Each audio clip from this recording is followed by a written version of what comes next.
Mapagpalang araw po sa inyong lahat, mga kapatid. Kumusta po sa araw na ito? Ngayon po ay araw ng Huwebes, March 20, 2025. Welcome muli sa ating social media apostolate na Salmot Salita. Ang ating ebanghelyo ngayong araw ay mula sa ebanghelyo ni San Lucas chapter 16 verses 19 to 31. Dito sa ebanghelyo, ating matunghayan ang patungkol sa isang mayaman. There was a rich man who dressed in purple garments and fine linen and dined sumptuously each day.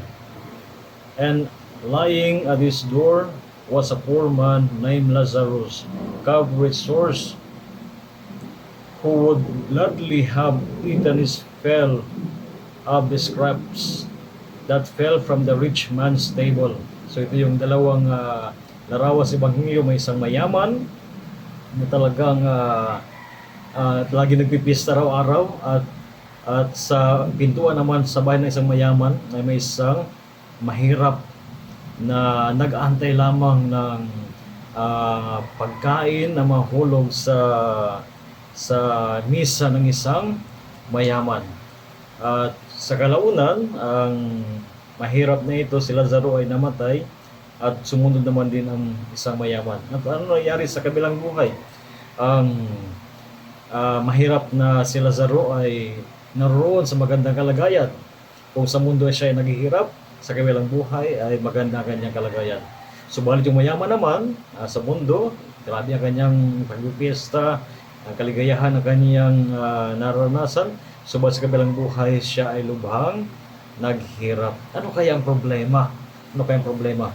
Ang problema dito ay hindi man lang napansin ng isang mayaman, yung isang mahirap na roon at talagang imagine yung basic na pangangailangan, pagkain. No? Hindi man lang niya napansin at magbahagi sa kung anong mayroon siya. So ito tinatawag na, mga kapatid, na sin of omission, sapagkat akala natin minsan na okay lang na hindi ka gumawa ng maganda, hindi ka nagmarites, hindi ka nagnakaw, o ano pa mga masamang bagay. Akala natin ay okay na yon.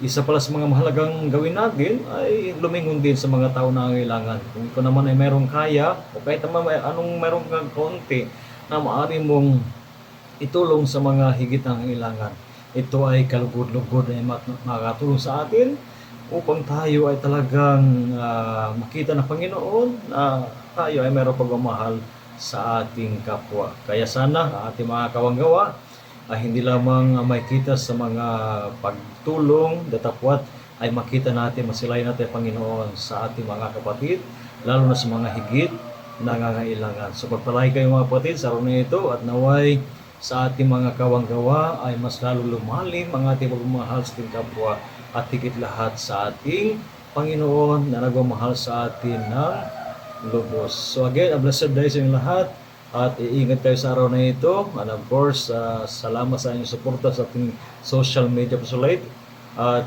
ipagpatuloy natin ang pag-share ng ating simpleng Salmot Salita video. And of course, rest assured of my prayers for each one of you, and a blessed day. At ingatan kayo ng Panginoon sa araw na ito kasama niyong mga mahal sa buhay.